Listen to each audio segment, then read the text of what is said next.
The jobs weren't with the Prescott Hotshots, the oldest crew in town. They were with the Granite Mountain Hotshots, the new guys, the upstarts. Granite Mountain was already a minor league legend in hotshot circles. The crew evolved from a fuels management crew in 2001 to earning their official hotshot certification and status in 2008. It was the first hotshot outfit attached to a city fire department. Most crews are primarily state or county outfits. Granite Mountain was special. It was the only city-employed hotshot crew and the first outfit to have that distinction. Granite Mountain was known for going anywhere and fighting any kind of fire: high desert, low desert valleys, grasslands, salt cedar riverbank, big timber, ranchland, wildland, urban interface, didn't matter. If you called Granite Mountain, they came. Arizona, California, Montana, or Minnesota, they got the call. They got helicoptered out to jobs in the remote wilderness and stayed there for 2 weeks, living like Lewis and Clark out on the frontier. The supervisor of Granite Mountain was a guy named Eric Marsh. I'd heard of him. He was a North Carolinian, an outdoorsman, movie star handsome, former rugby player, a degree in biology from Appalachian State. He'd helped create the Granite Mountain crew 9 years earlier. It was his baby. I wanted to be part of it. Honestly, I wanted anything that paid $12.83 an hour and more with overtime. If it involved risking my life, I really didn't give a damn. Bring it on. There was another thing about hotshotting that appealed to me. I'd grown to love the Southwest, the desert, the toughness and humility of people, the self-reliance. I wanted to feel I was part of that. Maybe I needed to fit in, but I was tired of being known as a California stoner and of everything that went with that. The flip bill baseball hats, the what's up brah accent, all of it. I wanted to grow up, I guess, become a man and all, and I wanted to be accepted where I lived. I was too broke to afford a horse, so I couldn't be a cowboy, and there's nothing more Southwestern than being a hotshot. The day I decided to try to get a job at Granite Mountain, I was working at a ranch digging holes for a fence surrounding a chicken coop. I'd just been let go from a job at a car dealership where I was in charge of giving oil changes. They couldn't keep me because my terrible driving record meant I couldn't get insured. If I didn't get the Granite Mountain job, I had 3 realistic options: drug dealing, day labor, or suicide. I drove to the station in my beat-up Ford Explorer. Granite Mountain operated out of a big shed-like structure made of galvanized metal, painted blue, surrounded by a chain-link fence. I drove by the gate and my heart was beating like I was driving in the Daytona 500. I slowed down, did a U-turn, then rolled back, looking at the place out of the corner of my eye. I could see a few guys walking in and out, getting stuff from their trucks. They wore black t-shirts and green cargo pants, and they looked like Navy SEALs to me, super fit, tanned, clean-cut dudes. I was a thin, strung out, and sleeping on my friend's couch. I'd smoked heroin the week before. My drug spiral was out of control, so I was scared to go in there. I was scared of not being good enough. I was scared they'd look at me and say, "Brendan McDonough, you've got to be kidding me." In my 6 years in Arizona, I'd learned about many things. I knew my way around a bong, the best places to score X wholesale, and the pitfalls of Arizona court system. But I knew nothing about the wilderness. The only time I'd ventured out into the hills and deserts surrounding the town was to get wasted. I hadn't been on so much as a single hike in the Prescott National Forest.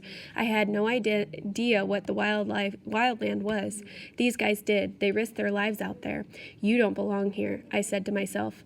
After my 3rd drive-by, I got mad at myself. God damn it, Brendan, get in there for your daughter. I jerked the wheel and rolled through the gate. I got out of the car almost shaking. I was wearing an old tank top and jeans, and out of some kind of Dale Carnegie impulse, I decided to tuck in the tank top into my jeans. Then I walked into the station. For some reason, Abraham Lincoln came into my mind as I answered, just his nickname, Honest Abe. My life was a series of lies and contradictions, and I was sick of it. Just be like Honest Abe, I told myself. Just tell the truth no matter what. Put it all out on the table.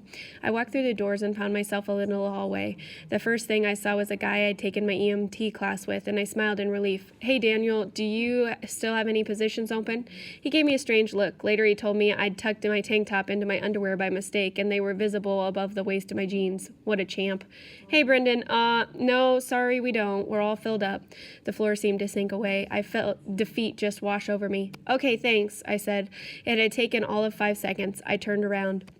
To my right was an open doorway. As I approached it, a man walked out. "Hold up. You're looking for a job?"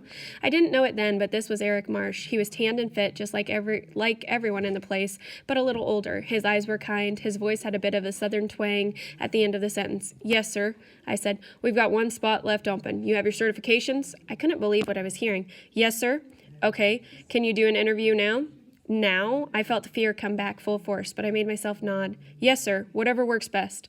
He nodded back, his eyes appraising me. Come on in. I walked in after him and saw that there were 4 other guys in his little office. It was a bare bones place with an old brown couch to the left and a gunmetal gray desk to the right. I sat down on the couch and 2 hotshots sat on the other side of me. Eric pulled up a chair and sat about 5 feet from me with the 2 other crew members leaning on his desk on the other side. I was surrounded by these intense-looking dudes. It was intimidating. Beside my years of training in EMT and the rest, I felt like an imposter. I vaguely recognized the guy to Eric's right. Were they aware of my past? Did they know I'd been a drug dealer? I was insanely nervous. My hands seemed like 2 enormous blocks of wool. I didn't know what to do with them. My throat was parched, and I felt like it was closing up. Eric asked my name, and when I said it, I felt a kind of hush or chill in the room. The guy on his right stared hard at me like he'd heard of me, and not in a good way. I ignored him and answered Eric's basic questions, social security number and all that. We went through my credentials, and Eric seemed impressed. I explained the reason I'd flunked out of my EMT class was that I wasn't much of a book person. Eric nodded.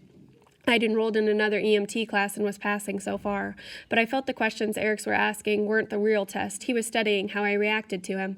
Abe Lincoln, I thought, tell the truth. Is your driver's license good to go? My heart sank. No, it wasn't. It was suspended. I fessed up. I felt someone laugh, and the guy on Eric's left rolled his eyes. I paid the tickets, but I didn't know I had to go to the class after that. I'm getting it worked out, believe me. Eric looked down at his clipboard. Have you ever done drugs? My gut tightened right up. Yeah, I have. Which ones? Abe Lincoln. Weed, ecstasy, I said. The guy next to me shook his head sadly. Eric's face was unreadable. Anything else? Some pills here and there, but I've been clean for a few months. I couldn't bear to tell him about the heroin. There's honesty and there's job suicide. I had to be on this crew. Do you have any felonies, Brendan? Damn it. Yeah, sir, I do. Someone to my right. Didn't want to look, snorted in disbelief. I explained what had happened with my buddy in the GPS. I rambled on about how I was on probation. If I didn't violate the terms, it would be knocked down to a misdemeanor. But I could hear my voice spouting technicalities. Eric's eyes held mine. Brendan, he said, his voice calm. Let me ask you a question. What is integrity? I was cut off guard. Integrity? Yeah. I was stumped. This I'd never expected. Some words jumbled out of my mouth, honesty and character maybe, but I was just blabbing anything I could think of. But I had a feeling everyone in that room knew I had no idea what the word really meant. Not in the way these men did. Integrity had something to do with the way these guys lived, why they trusted each other, why they were willing to put their lives in the hands of their brothers. And I had no clue. I could feel skepticism in the room. Eric turned and picked up his office phone and called Human Resources for the city and talked to the woman there about my felony conviction. I could tell how the conversation was going. The woman on the other end was telling him to drop me and get another body. A traffic ticket was no big deal, but a felony? That was a killer. I felt a headache starting way down at the back of my neck. He handed the phone to me to explain what was happening with my driver's license. I told her I was working on getting it reinstated and asked her please not to kill my chance at a job over simple stuff like this.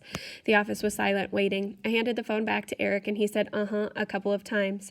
Finally, he hung up and looked at me. It's not a deal breaker. I breathed out. I felt I had to speak up. I owed him that. If I get in, I cannot let this man down.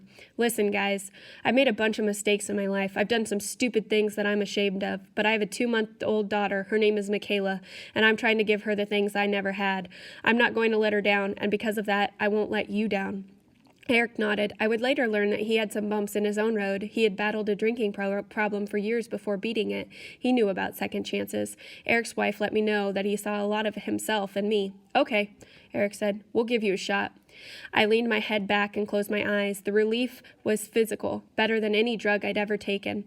I thanked the guys and shook everyone's hands and made some more promises. Then I got the hell out of there before they could change their minds. Almost any other day, if I'd walked into Granite Mountain, I wouldn't have gotten the job. 5 members of the crew had left for opportunities elsewhere, or because of work was simply too grueling. Granite Mountain needed bodies. At 19, I would be the youngest man on the crew. I felt so happy. I had no desire and no money to go and have a beer or a toke to celebrate. The first thing I did was call my mom, who I hadn't spoken to in weeks, and tell her the news. I'm so happy, Brendan, she said quietly. I could hear the caution in her voice. I'd always been a guy with big plans, and she'd become wary of my pronouncements, but I could tell she wanted to believe. So did I. There was one problem. I didn't have any money to rent a place, and I knew the training was going to be exhausting. I had to be rested and stable in order to keep the job. Sleeping on my buddy's couch and eating junk food wasn't going to cut it. There was really only one other option. Mom, can I come back home? I said. Silence. You bet, she finally said. I hung up and cried. I felt like I'd been standing on a cliff, slowly leaning over until I was about to fall into oblivion. And at the last minute, a hand reached out and snatched my hand, pulling me back. I didn't know if it was luck or God or just chance, but I was so filled with gratitude that it was overwhelming. That night, I went to Natalie's place and picked up Michaela. I held her in my arms. For the first time, I felt worthy of that trusting look in her eyes. I just stood there, holding my daughter, crying tears of joy. It was the first time I really felt like a father.